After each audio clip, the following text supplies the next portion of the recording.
And today, I titled the sermon, I have an eye problem. Well, for a man speaking in spectacles, you must admit you are talking of yourself. I have an eye problem. But I don't know how you're spelling the I, whether it is E-Y-E or I. Letter I. But I have an eye problem.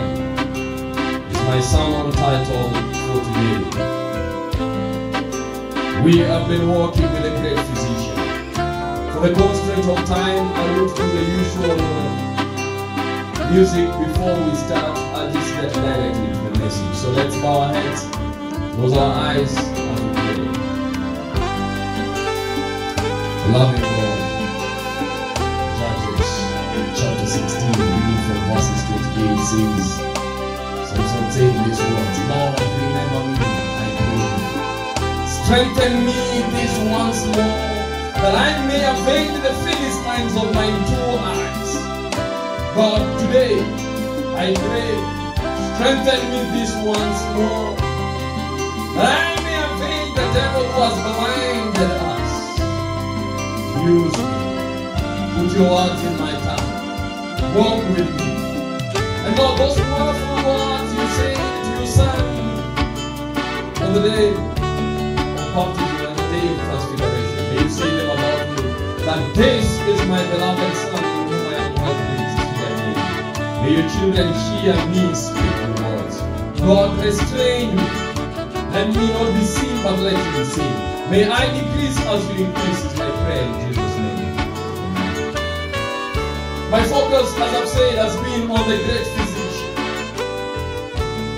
The great physician. The book of Luke chapter 4 verses 40. I'm going to talk about him, but the songwriter says in 254 of Seventh-day Adventist hymn, the great physician now is here, the sympathizing Jesus. He speaks the drooping heart to cheer. Oh, hear the voice of Jesus.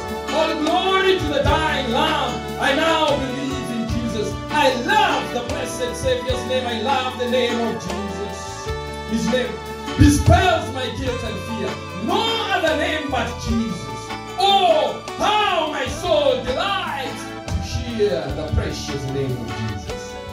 And when he comes to bring the crown of life and glory, then by his side we will sit down and tell redemption's story. Listen, beloved. One day, we will sit and tell redemption story. But let me tell you, I wish you and I will be part of the team that will tell redemption story. But we must have some things addressed by the great physician.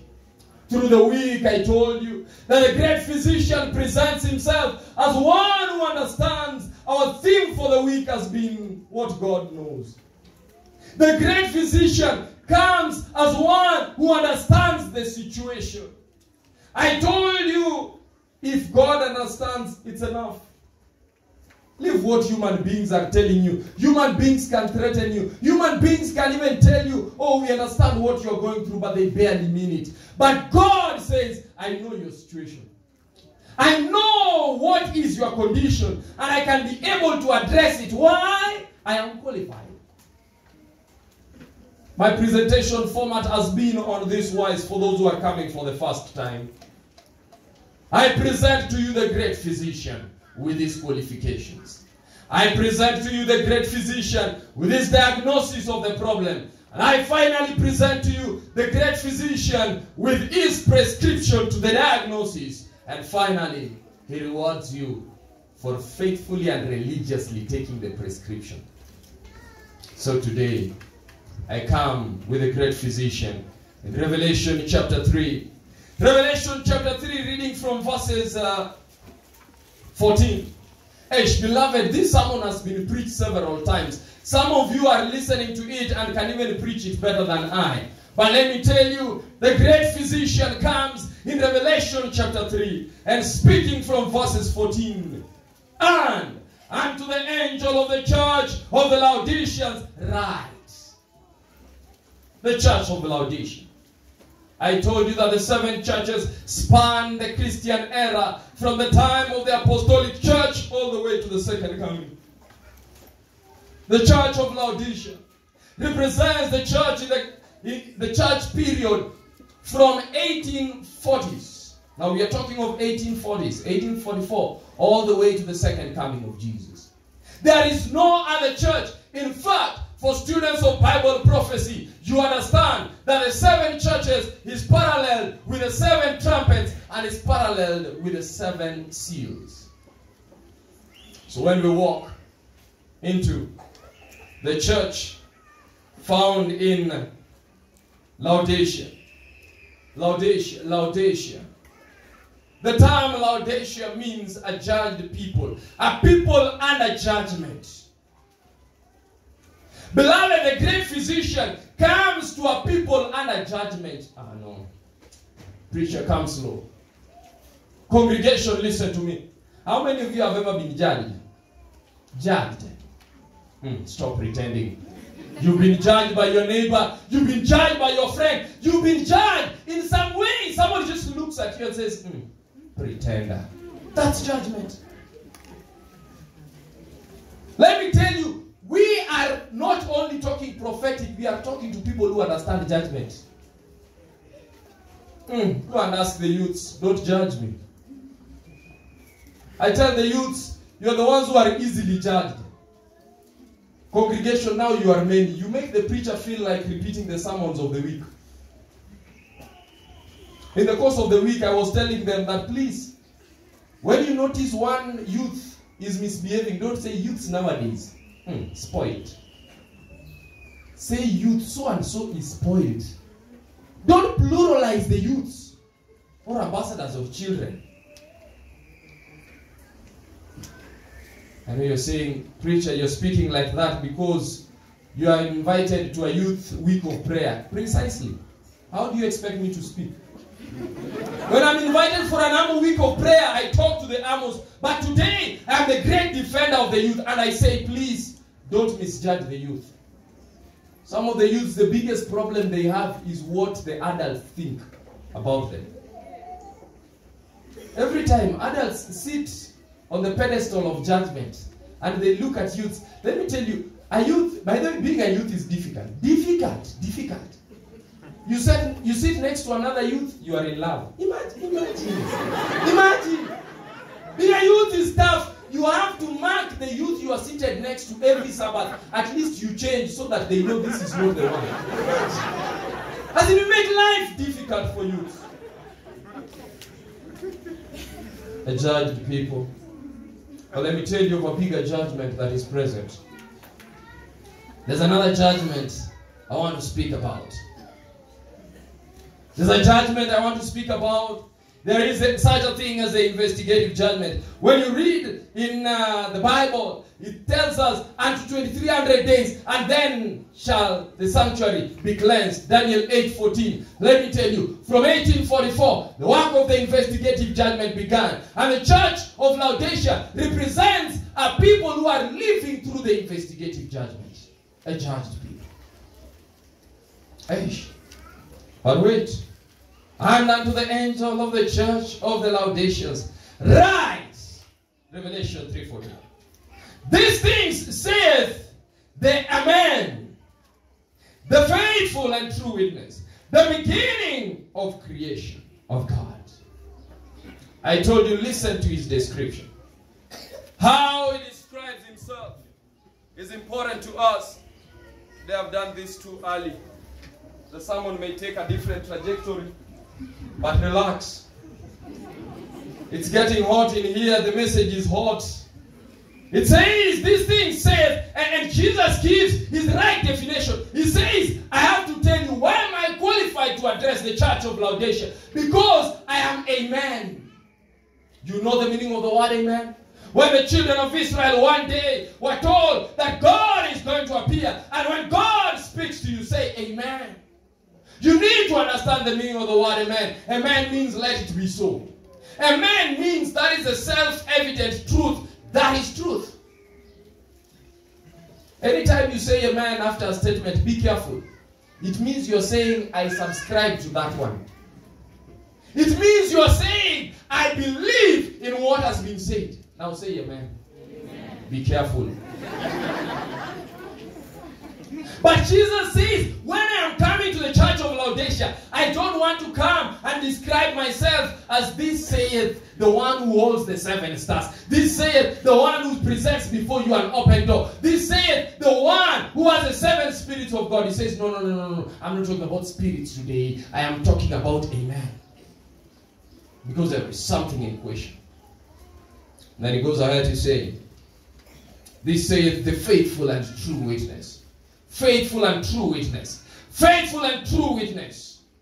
And then he says, this saith the beginning of the creation of God. When somebody yields to temptation and breaks one of man's or God's laws, we look for no good in his makeup, but oh, how we look for the flaw. No one cares about how he was tempted. Nobody praises the battles that he has fought. His name becomes food for the jackals, for us who have never been caught. The poet goes ahead to say, he has sinned. We shout from the housetop. We forget the good deeds he has done. We focus on the one battle he has lost and forget all the times when he won the battle. Come, look at the sinner with thunder, and by his example be taught that his footsteps lead to destruction. Cry we, those of us who have never been caught. I'm a sinner, oh Lord, and I know it. I'm weak, I blunder, I fail. Like sheep embroiled in a storm, I am willing to trust in thy mercy, to keep the commandments thou hast taught. But Lord my God, deliver me from the judgment of sinners who have never been caught. Let me tell you, there are no people who are better judges than sinners who have never been caught. I don't know how many are looking at me today, but sinners who have never been caught can judge you so clearly. They know the things you did. One mistake. That's why we say, you just lost one battle. They make it look like this is your habit. One. And that's why, because we are judged, he says, I present myself as a faithful and true witness. Coming to this place, I asked my advocate friend, what is the need of a witness in a case? Tells me a witness can build your case or crash it at one instance. When you have a confused witness who says, by the way, I was with him. Then the judge says, okay, you were with him. So what time did you arrive at the scene with him? We were with him. You were together. What time did you arrive? Okay, you were with him. On which day were you at the scene? We were there. I remember the day. It was 20th of March. 20th of March. Then the judge says, but the crime was committed on 25th of March. You don't need a confused witness. When the stakes are high, let me tell you, you need the true and faithful witness, because the things that are going to be said are serious. And Jesus says, here, I present myself as the true and faithful witness. Oh, you don't understand. Let me put it this way. Jesus says in the book of Acts, chapter 1, and reading from verses 8. Listen to Acts chapter 1, verses 8. He says in Acts 1:8, but ye shall receive power after the Holy Ghost is come upon you. You shall be witnesses unto me, both in Jerusalem, in all Judea, in Samaria, and to the uttermost part of the world. Listen, you shall be my witnesses. Listen to what he says in the book of Matthew, chapter 24 and reading from verses 14. He says, and this gospel of the kingdom shall be preached unto all nations as a witness, and then shall the end come. You've not understood. Let me try break it down. You see, the gospel is to be preached. Yesterday we learned about the open door. God has opened opportunities for preaching the gospel. But let me tell you something. The gospel is preached as a witness. Let me tell you. I think I've come to the time. I believe the gospel must be preached as a witness. We are not here on a fault-finding mission. That's not our duty. By the way, I'm not here to tell you who is going to heaven and who is not. That's not my duty. Preached as a witness. Now let me tell you, what do you do when the witnesses you've left on planet Earth are not presenting a good witness? Then he says, I come as the true and faithful witness. Because they have an eye problem. My witnesses have an eye problem. They can't see well. Can I go into the middle of the sermon so that you understand where I'm going to? Listen to this. Have you ever found yourself having this capacity to identify the sins of others more than yours? Have you ever found yourself? As in, it's just easy. Even when you just sit like this, you see a sinner walking, sinner. As in, it's possible.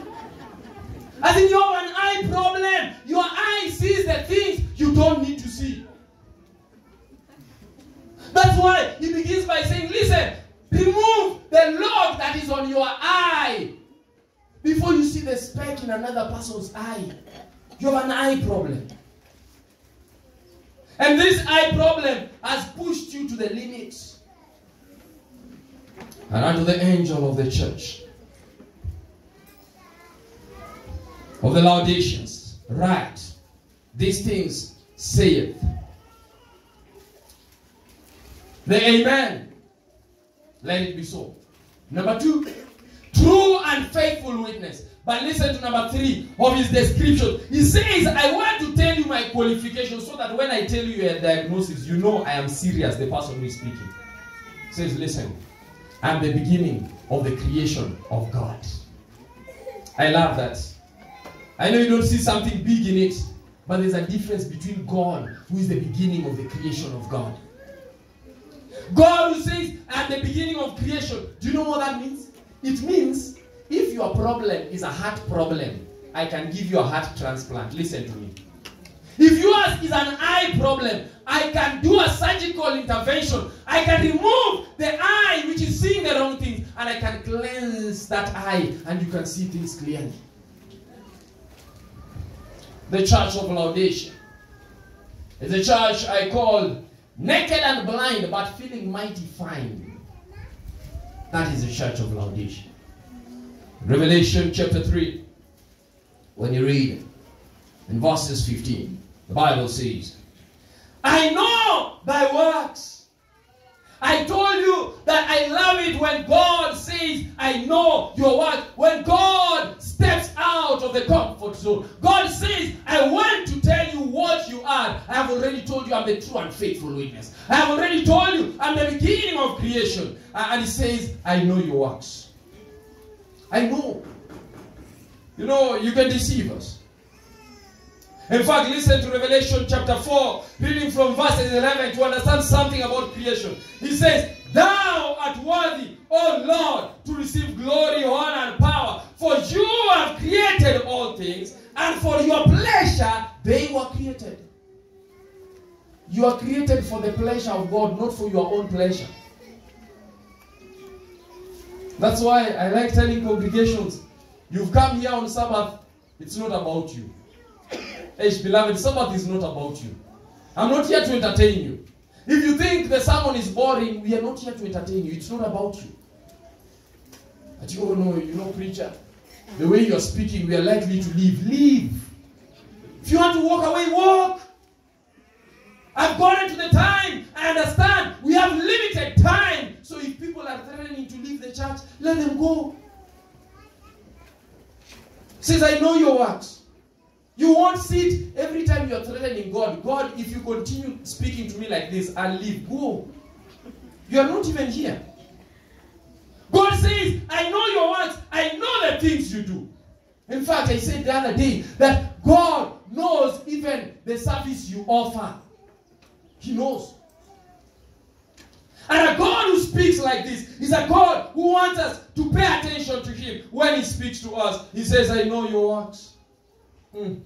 But great physician, now that you've said you know our works, what do you know about me? I said the other time, when the great physician says, I know your works, sit back and ask, what does he know? Okay, you think it's not serious. Let me change it. Do you know that neighbor of yours who is the chief gossip in the area? Or that church member? There's some church member, every gossip must pass through his department. You know that one? Now let me tell you, if the chief gossip in church tells you, I know something about you, what do you do?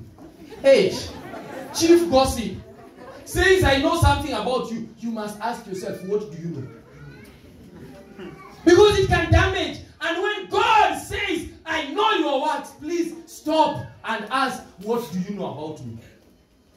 And that's why in all the churches, when he says, I know your works, every church stops and asks, hey, great physician, tell us.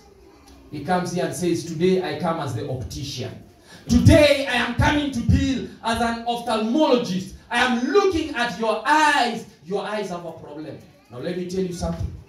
Not only that, but when you passed through the triage, you know this first place where the nurses come and meet you with a positive smile as if you're going to recover. That place, the triage. When you passed through the triage, listen to what the great physician said. I know thy words, that you are neither cold nor hot. I wish you are either cold or hot. Your temperature is confusing me. As in, your temperature shows that you're not hot, you're not cold, but you're sick. That's sickness. You see, when you have almost normal temperature, but you are sick, it's serious. And he says that I wish you are either hot or cold. I wish there was a temperature difference. Let me speak to you. I told you the great physician is dealing with spiritual malady. He deals with sicknesses of a spiritual nature. And today, let me speak to you. How many of you think they are hot? Okay, these are the points you tell the preacher. Preacher, say it's a rhetorical question. I've said it is rhetoric. Just answer yourself.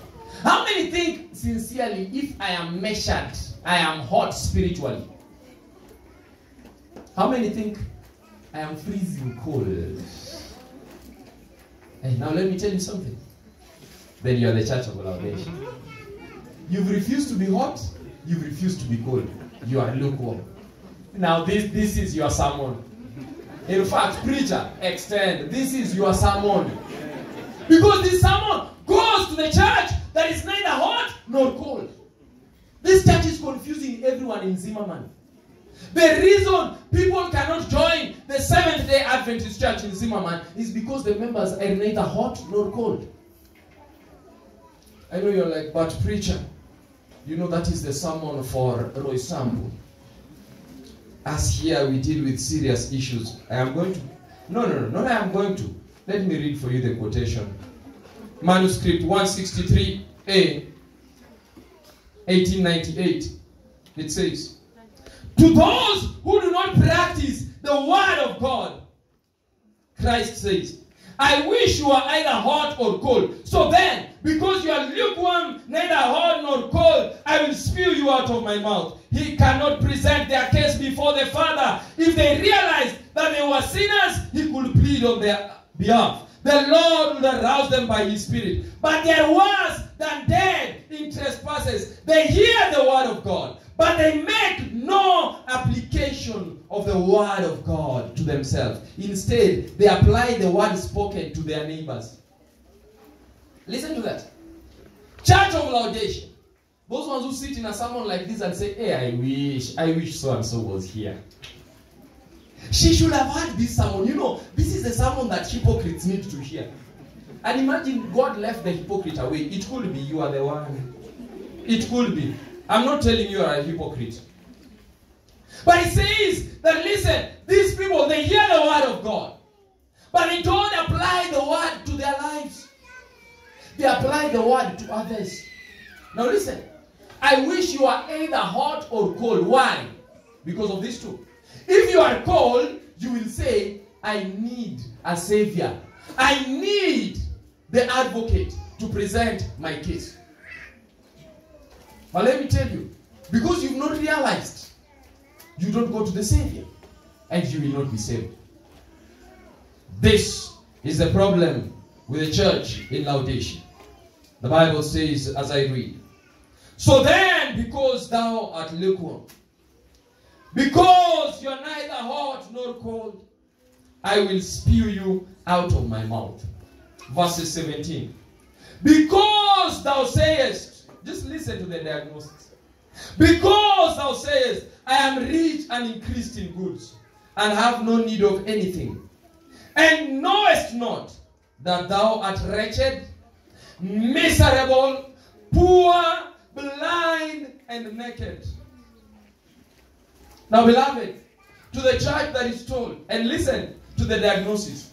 You are not only blind, you are blind, you are naked, you are miserable, you are poor, you are wretched. Can I tell you something? Just one condition of all those is enough to make you realize you need a physician. Just one. If I told you you are poor, you need money. If I told you you are wretched, you know, you already look at your life and you say it's coming to an end. If God can sit and tell you, I know your condition, you are miserable. Miserable. You don't understand. Okay, this is God speaking. Can you imagine your neighbor tells you, hey, you are miserable? As in, I'm just looking at you, you are miserable. But God says, I know you are miserable. As in, your condition is not one to be proud about. But it begins by saying, because you say, I am rich, I'm increased with goods, I have no need of anything. You know, the Laodicean spirit is the spirit of this one who sits down and says, I need no change in my life. I am fine. I remember some years back, there was a group of preachers who took it upon themselves to ask people difficult questions. So the preachers would come before the sermon begins and ask the congregation, how many of you are sure you are going to heaven? And you look at it like this, and then you look at the elders' desk. You check, elders, are they putting up their hands? But you see, there's a spirit of self-sufficiency which God is not happy about. Somebody who sits somewhere and claims, I'm fine. In fact, in Review and Herald, October 17, it says, the Laodicean message applies to all those who profess to keep the law of God, yet they are not doers of the word of God. We are not to be selfish in anything. Every phase of the Christian life is to be a representation of the life of Christ.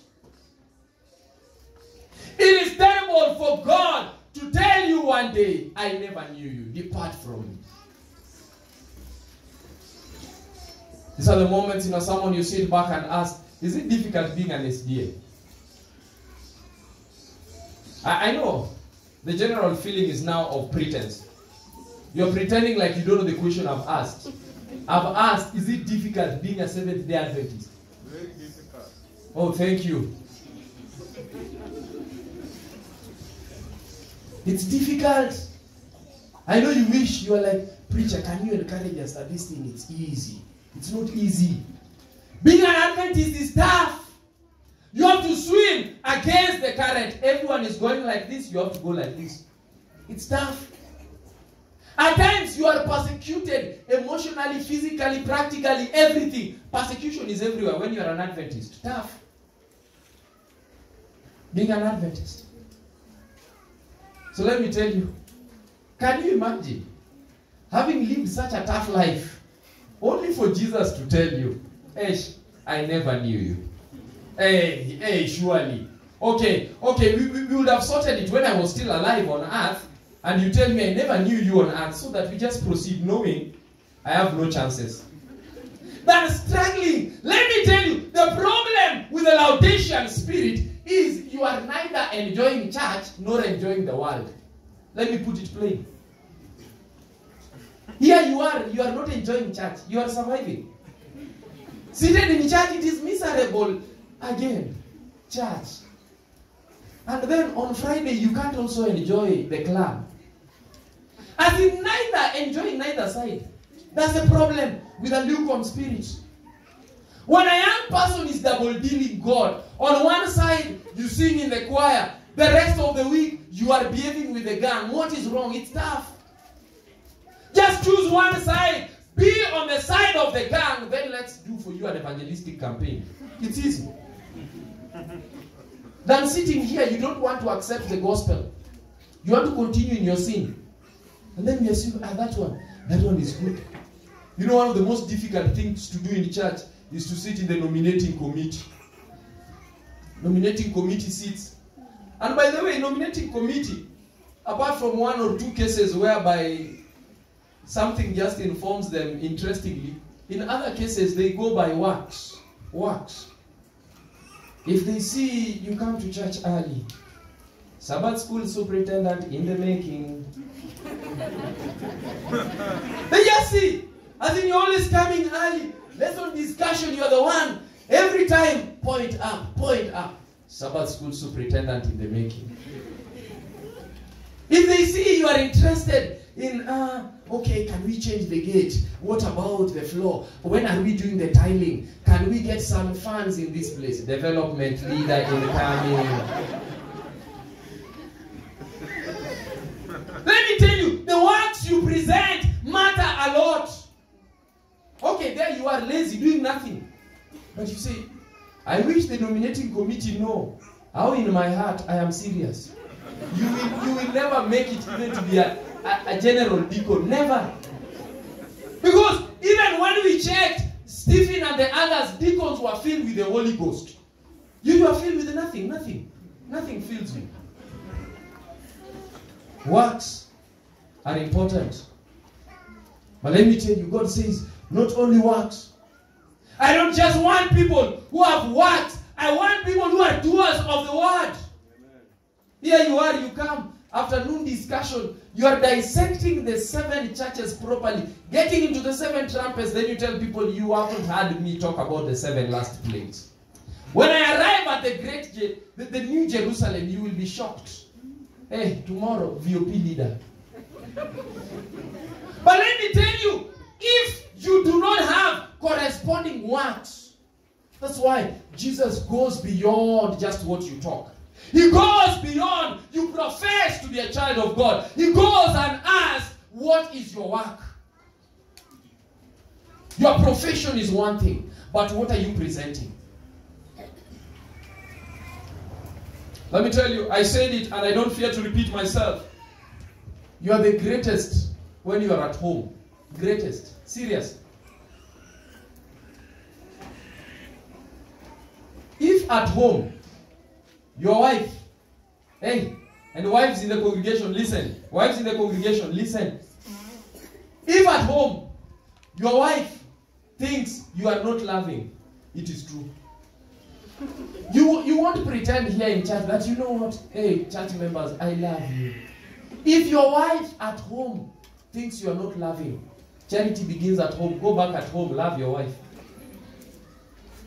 Everyone can love the masses like this. I can come here. In fact, let me tell you, being a preacher and loving is the easiest. You just come and say, hey, I love Zimmerman Church. But whom do you love in Zimmerman? I just love Zimmerman. I just love the church. Is it the structure? No, I just love Zimmerman Church. But let me tell you, when you look and now he says, I want to tell you your problem. You are confusing us. You are beating your wife. You are singing in the choir. What is wrong? You are confusing us. Lukewarm. Be either a wife batterer or an elder. Choose one. You can't be adulterous and you are the head deaconess. Choose one. He says you have to be clear. There is such a thing as incongruence when the youth leader then becomes the one who is the chief fornicator, there is such a wrong thing. As in, we must have things distinct. The Laodicean message says, don't just accept the gospel, live the gospel. Let's see it in your life. Be doers more than just hearers. Don't be professors. Be doers of the word. Let me tell you, one of the most difficult problems with the church of Laodicea is that the church of Laodicea, it comprises of members who are good at seeing things. I have an eye problem, beloved. I am blind, but I see properly. As in good at seeing things. They don't see the things they do. They see the things you do. And not only do they see, let me tell you, those in Laodicea, their eyes are like magnifying glass. They see you doing this. Then when they are presenting your case, they say, you haven't seen anything yet. You should see this person. As in, you now understand true and faithful witness. Laodiceans, they give even a false witness. False, but confident. You know those people who lie to you until you think there's a truth in the lie. As in, even their face, confident. They're like, let me tell you, I know. That one, I know. I can't even lie to you. And the statement, the only time they say the truth is when they say that I am now telling you, I can't lie to you. That time, they think they're saying the truth, but that is now the time when actually they are true to character. They are saying the truth about themselves. When I am lying, I am true. The only truth I say is I lie. That is the only truth. The rest of the things I am saying, if I tell you I'm not going to lie, that is a lie. But when I start telling you the lie, now I am telling you the truth about myself. Church of Laodicea, they have an eye problem. And let me tell you, Jesus says and speaks to this church and says, Church of Laodicea, I want you to understand something. I'm not going to live with a church that is like this. In fact, in Spiritual Gifts, Volume 2, page 223, it says, the design of the message to the Laodiceans was to rid the church of fanatical influences. The fanatic would be pleased to say certain things. In fact, the messenger to the remnant says, I have seen they would rather remain in their lukewarm state. I have seen that it was not the design of the Laodicean message to lead a brother to sit in the judgment of a brother, to tell him what to do or just how far to go. But it was for each individual to search his own heart and attend to his own individual work. The church of Laodicea means cooperate with a physician in the diagnosis. Do a self-examination of yourself. You know why the doctors ask, what are you feeling? As in, there are illnesses you just arrive and the doctor sees emaciated, dehydrated, put him on drip. But there are some, after you say that, then he asks you, okay, how do you feel? And let me tell you, when you tell the doctor, I feel nothing, I am fine. The doctor says, okay, just give him drip.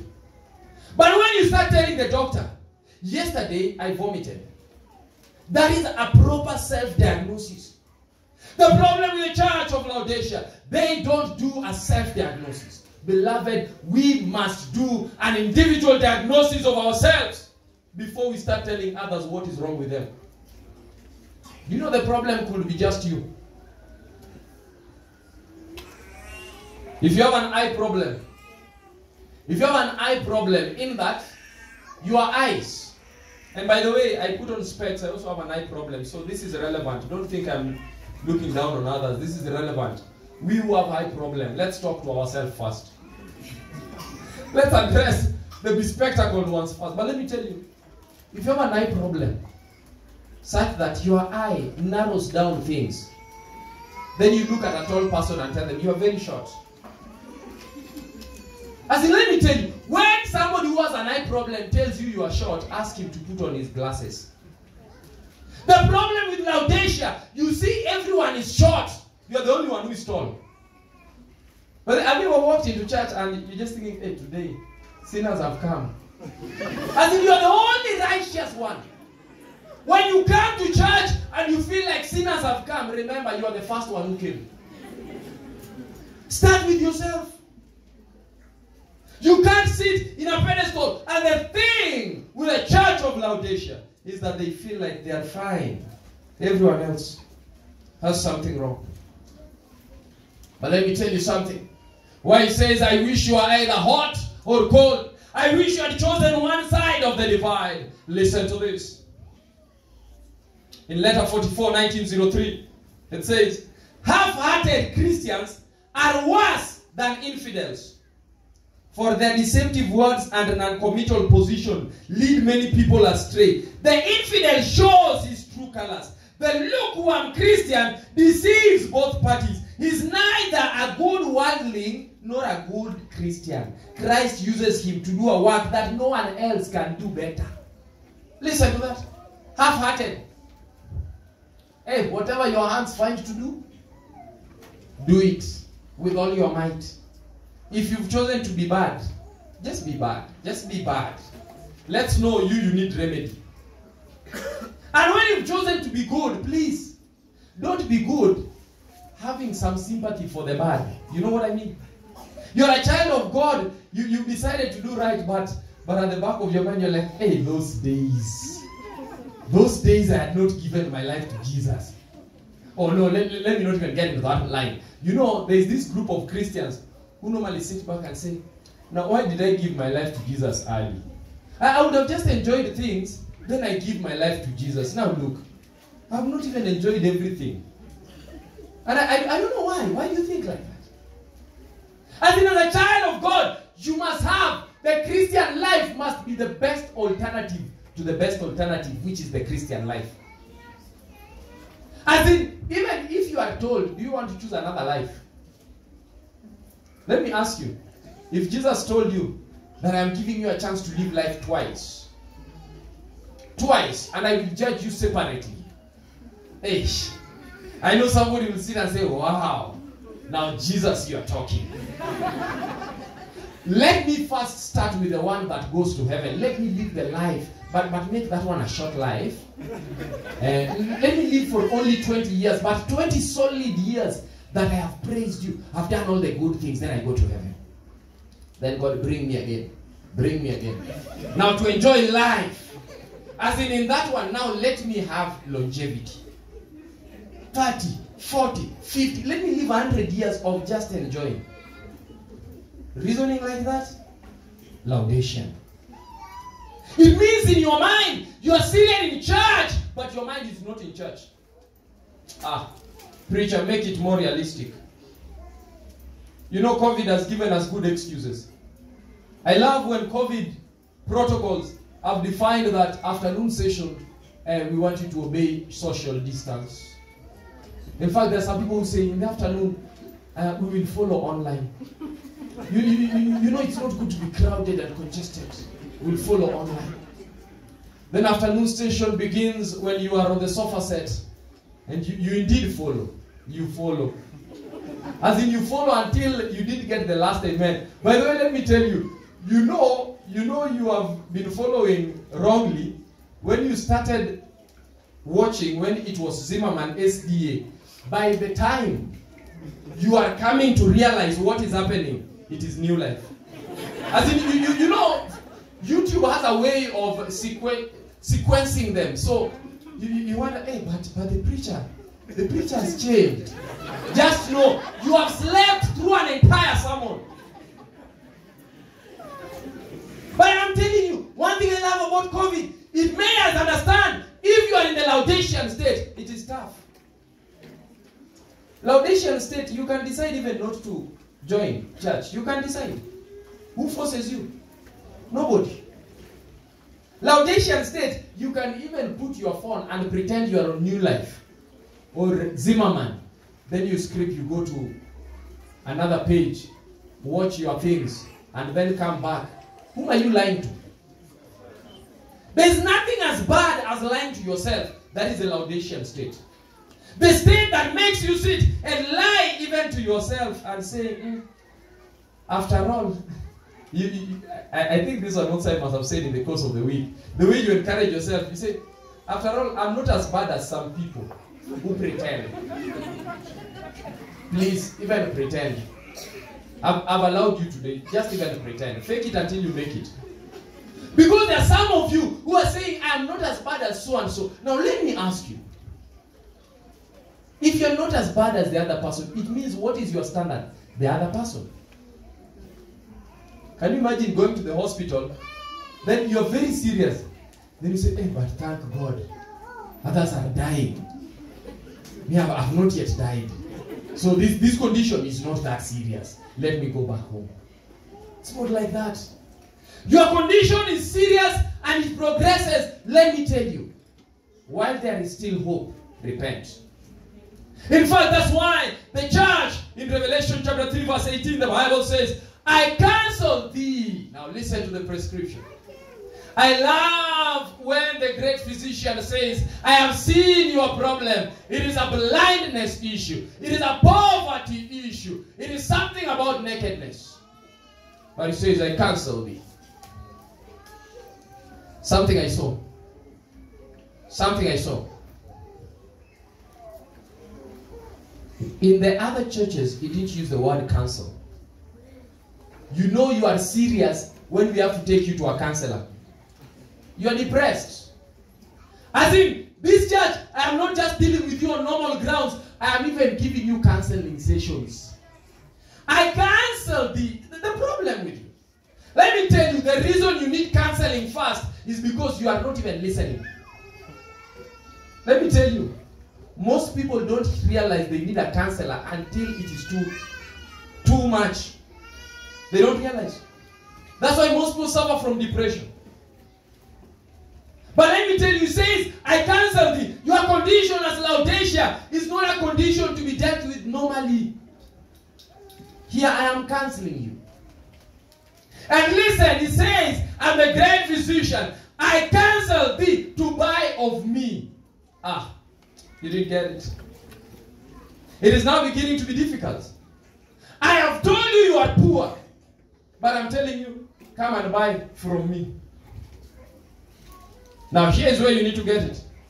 I know those who are saying, hey preacher, you don't know my situation. As I always say, do I need to? No. I'm just the preacher. If Jesus knows your situation, that's enough. I don't need to know about you. By the way, I'm not speaking. I like it. I like it. By the way, this week of prayer, thank you. Thank you, elder. Thank you, youth leader. I thank you for one thing. You did not direct me. You told me, give us the theme. So you allowed me to walk by the guidance of the Holy Ghost. I love that. You know that there are those moments you come to preach and they tell you, please, try and address this issue. Hey, I've not been told to address anything. I'm just speaking. That's why you may even think that I'm talking to another church. If those things are not happening in your church, don't worry, okay? I'm just talking. So you see, they are being recorded. So maybe it's for another church. But let me tell you, he says, I cancel thee. To buy of me. Now listen. This is a cancel. Come and buy from me. The logical position is to ask, you are telling me to buy, and yet I have no money. You have said I am poor. You have said I have no money, but you're telling me to come and buy. But listen to the things he's saying, come and buy. Come and buy of me gold tried in the fire, that thou mayest be rich. Gold tried in the fire. Come and buy pure gold. Have you seen fake gold? Hey, young ladies love walking with them on their bodies. Fake. But he's saying, now I'm talking about pure. There's a difference. Pure gold. Gold tried in the fire. Not the appearance of gold. You see, he says, I counsel you. Come and buy gold tried in the fire. That thing is expensive, but come and buy it. So I know the question is, where is the money? I've always told the church that please, there are certain songs you need to have at heart. Jesus paid it all to him I owe. Sin had left a crimson stain. He washed it white. Jesus paid it all. When he says, come and buy of me. Listen to the book of Isaiah. Talking to us in Isaiah 55. And reading from verses 1. He says, ho, everyone that thirsteth, come ye to the waters. He that has no money, come ye, buy and eat. Yes, come and buy wine and milk without money, without price. He says, come and buy without money. Just come. Stop asking this question of, but where is the money that you... He says, you come and buy without money, without price. And he goes ahead to say, and listen to verses 2 of Isaiah 55. Wherefore do you spend money for that which is not bread? Why do you labor for that which does not satisfy? Hearken diligently unto me, and eat ye that which is good, and let your soul delight itself in fatness. Please come. Come. He says, you are spending money on that which can satisfy. Hey, church, as I near the close, allow me to ask this. How many of us are spending money on things which cannot satisfy? Just think. As in, your greatest expense is to things which cannot satisfy. He says, come and buy without money, without price. Tell me something that the devil gives freely. Tell me.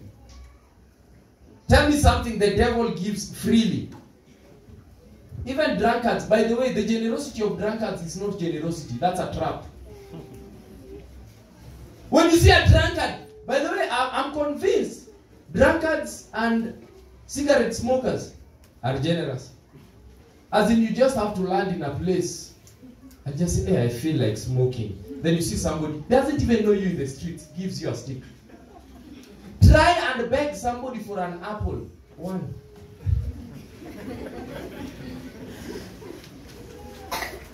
But let me tell you, that kind of generosity, the devil, I've always said, if the devil gives you something, ask yourself, where's the catch? You know when somebody gives you a gift and then you say, no, explain to me, where is the catch? It's never that good. When the devil gives you something, he's buying your soul. When Jesus gives you something, he's not buying your soul. Jesus gives freely. He says you don't even need to have money. I counsel you to buy of me. How do you buy? By accepting him. Just that. Just accept me. Ah, you did get it. He says, when you accept me, you have a fully loaded credit card. Just walk with my name on it. A credit card that has my name can buy anything, anywhere. Just walk with it. Your name is not sufficient. I counsel thee to buy of me gold tried in the fire. Not only gold tried in the fire, he goes ahead to say, gold tried in the fire, and white raiment that thou mayest be clothed. Gold tried in the fire, 1 Peter chapter 1, verses 6 and 7, wherein you greatly rejoice, though now for a season, if be you are in manifold temptation. But it says, that your faith, and look at that. It explains your faith and compares your faith with the gold. In 1 Peter 1, reading from verse 7. And listen to this when you continue to read. He says, you need a faith that can withstand the fire. Are we living in the last days? Yes. Is it tough in the last days? Yes. What do we need? Faith tried through the fire. A faith that will stand for God. Even if everyone is afraid, you will stand for God. You need that kind of a faith. But it says, no. I don't really just want you to be faithful. I want you to be clothed. You are poor. Now have gold that you may be rich. I like Jesus for one thing. He tells you this is your sickness, this is the prescription, and you will become like this. Then he says, number 2, you are naked.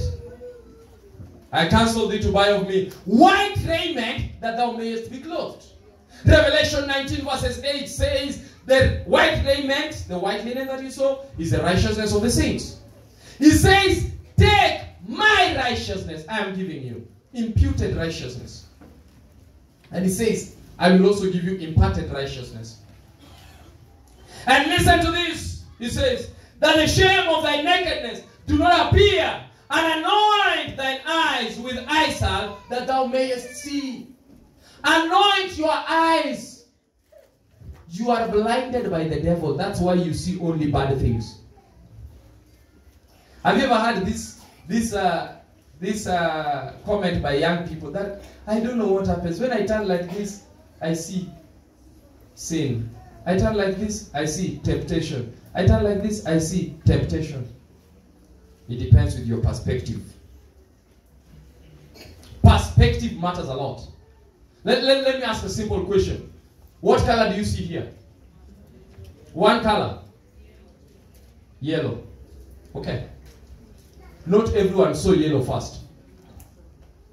So don't struggle to think that you're the one who is correct. We have seen several other colors over here.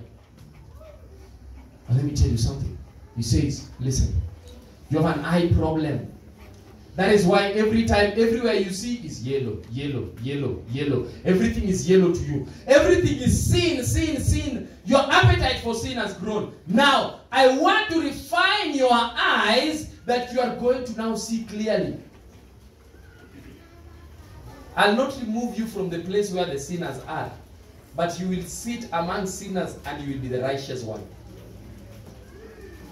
I'll put you in a way that you'll be seeing righteousness. And listen, he says, and we want to finish with verses 19 going down, says, as many as I love, I rebuke and chasten. Be zealous therefore and repent. Beloved, the Laodicean church must understand that if you are loved, you are rebuked, you are chastened. He says this in the book of Hebrews chapter 12 verses 5, 6 and 7. If you are not chastened, you are bastards. He says, if you are not beaten by the rod, if the Lord does not cane you, he doesn't deal with you like sons. Hey, 21st century children, listen to me. When you misbehave, ask your mother, why are you not caning me? I know you're like, preacher, but we need to talk.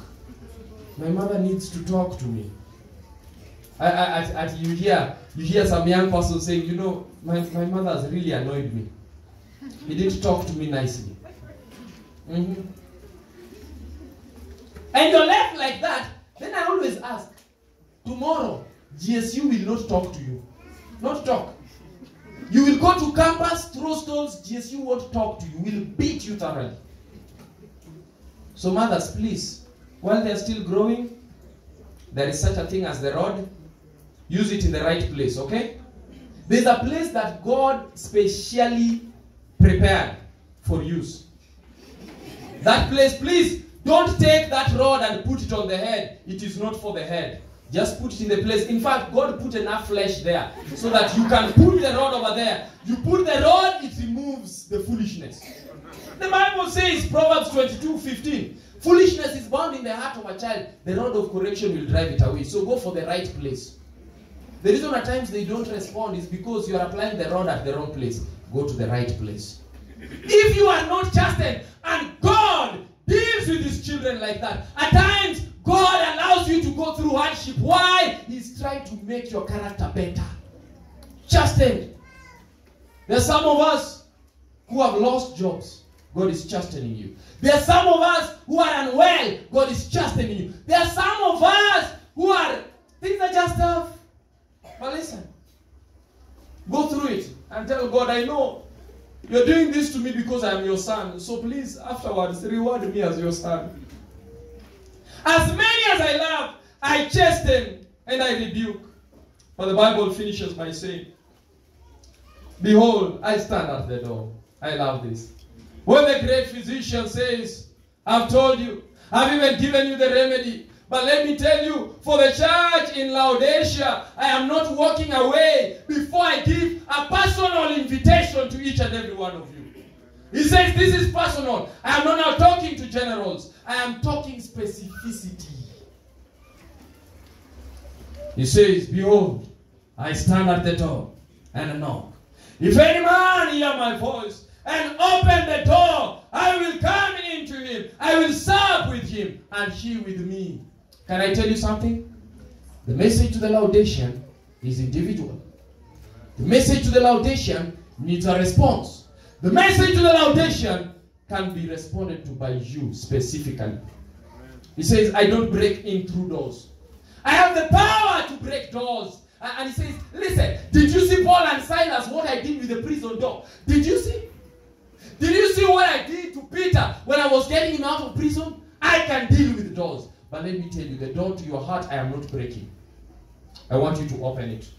Today God is speaking to somebody and saying, I want you to open your heart that I may come in and feast with you. God is saying there is somebody whom I need to come and feast with. The theme for the year has been so evangelistic. I will go. But you know something about I will go? You must allow him to come into your heart. That is when you can go. I get worried when people who don't have Jesus have the sight to preach the gospel. Wait, you've never seen errors being preached from the pulpit? Elders, you know what I mean. Nowadays, young people, energetic here and there, they want to preach everything. They will come to the pulpit and preach errors because Jesus is not seated in the heart.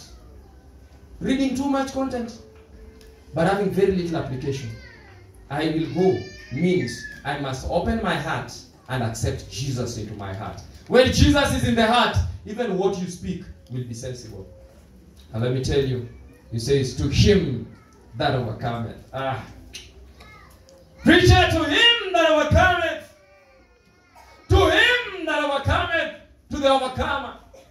And to the 7 churches, I have said clearly that this message is not for those who are failures. Listen, you can say that, oh, you know, any position is good as long as it's a position. No, God does not want number last here. He said, to him that overcometh, will I grant to sit with me in my throne, even as I overcame, and am set down with my Father on his throne. He that has an ear, let him hear what the Spirit saith unto the churches. The sermon has to end, because it has been said, to him that overcometh, will I grant to sit. The preacher has to sit, because you also have to sit on the throne with Jesus. But I am sitting down because I'm convinced that there is somebody who has made a decision. I want to sit with Jesus on his throne. To him that overcometh.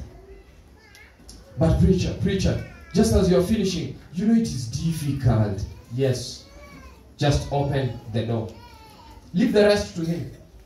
I know there is somebody who is saying, but preacher, I am so pathetic. I am so dirty. Listen, open the door. He will come with a cleaning services company and clear everything. He specializes in cleaning dirty hearts. Open your heart to Jesus today. To him that overcometh. For how long will you wander between two decisions? For how long will you halt between two decisions? Choose one this day. To him that overcometh. I wish that all of you listening to me be overcomers in Jesus' name. Amen. I wish the Lord bless you and the Lord guide you. Let's rise up for a word of prayer. The Lord is faithful. I will tell you without fear of contradiction that the faithful Lord whom we serve tells us that the overcomer will be blessed. The overcomer will be rewarded. I wish that you who has listened to me will be an overcomer. I come to the end of the week of prayer. As I come to the end of the week of prayer, I say, Jesus has a message for each and every one of us. Jesus is calling you and me, and he's saying, I want you to be overcomers. To every church, he says, I want you to be overcomers. Those of us who have an eye problem, so selfish, but thinking we are going to heaven, he says, I want you to be overcomers. I want to open your eyes. I want you to see your challenge, and I want you to accept me into your heart, because I am the beginning of creation. I know you're worried, but what will you do with my heart? He says, I am the beginning of creation. Listen to this. I am the beginning of creation. That is why in the book of Psalm 51 verse 10, the psalmist will say, create in me a clean heart, O Lord, and renew a right spirit within me. Cast me not away from your presence, O Lord. Restore now thy spirit unto me. He says, I can do something for you. I created, I can recreate. Come unto me, and I will do something for you. God is speaking to us, and God is saying, I need to do something marvelous in your life. Allow me to close with one request. Is there somebody in the congregation who wants to give their life to Jesus? Come, I want to pray with you. Somebody. Just feel like, God, you've spoken to me. In my heart, I'm convinced I need to give my life to you in a special way. If there is such a person, just come. I want to pray with someone. Just come. Somebody whom God has spoken to. And God is saying, you need to mend your ways. You need to change your ways. You're neither hot nor cold. You've not been living right. Or even if you're living right, you're looking at your life, but you're saying, God, I need to just have my spiritual eyes open. If there's such a person, come. I want to pray with someone. Just come. Any person in the congregation. This is very specific appeal. As we sing the song, the great physician now is here, near the sympathizing Jesus. If there is any person, just move, we pray. The great physician now is near, the sympathizing Jesus. He speaks the drooping heart to cheer or hear the voice of Jesus. Sweetest note. And today he's still speaking to us. In sweetest notes, he's saying, if you hear his voice, harden not your heart. He's saying, if there is somebody who feels in their heart that I need to be transformed by Jesus, just come out to pray with someone. All glory to the time I now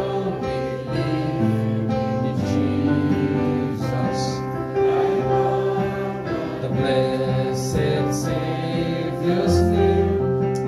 I love the name of Jesus. Sweetest note, seraph song, sweetest name on mortal tongue, sweetest carol ever sung. Jesus blessed Jesus. Let's sing the last stanza. And when he comes to bring the crown of life and glory, then by his side we will sit down and tell redemption's story.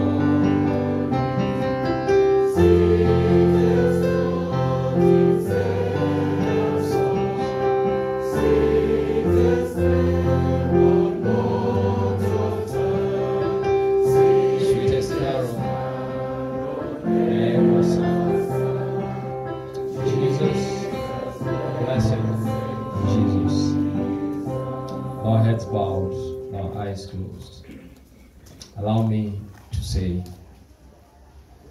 the great physician looks at our lives and says, we are unwell. The great physician looks at our lives and says, here's a remedy. I pray you accept his remedy. Let's pray. Loving God, thank you for this day. Thank you for all of us who have listened to you speak to us. When we reflect on our lives, we realize our inadequacies.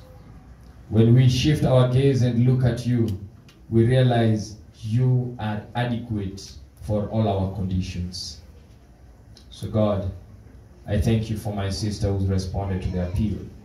Feels like giving her life to you, rededicating her life, and in a special way saying, Lord, here I come. I respond to your voice. You've told us, if any man hears a voice, let him open the door. Your daughter has opened the door of her heart. God, may you dwell with her and bless her. I pray, Heavenly Father, there may be somebody who may have wanted to respond to the appeal, but did not have the time because I ended early, or did not have the time because they were afraid of movements. But if there is such a person in the midst of the congregation, listening to me, hearing this word, God, may you touch them. May you answer them. And God, may you heal them. God, each and every one of us who is in a Laodicean state, I pray that God, help us that we may buy the gold tried in the fire, that we may buy the white raiment, and we may buy the eye salve that will help us to discern between evil and good. God, when all is said and done, bless us and use us to bless others. Keep us safe, now and forevermore, is my prayer in Jesus' name.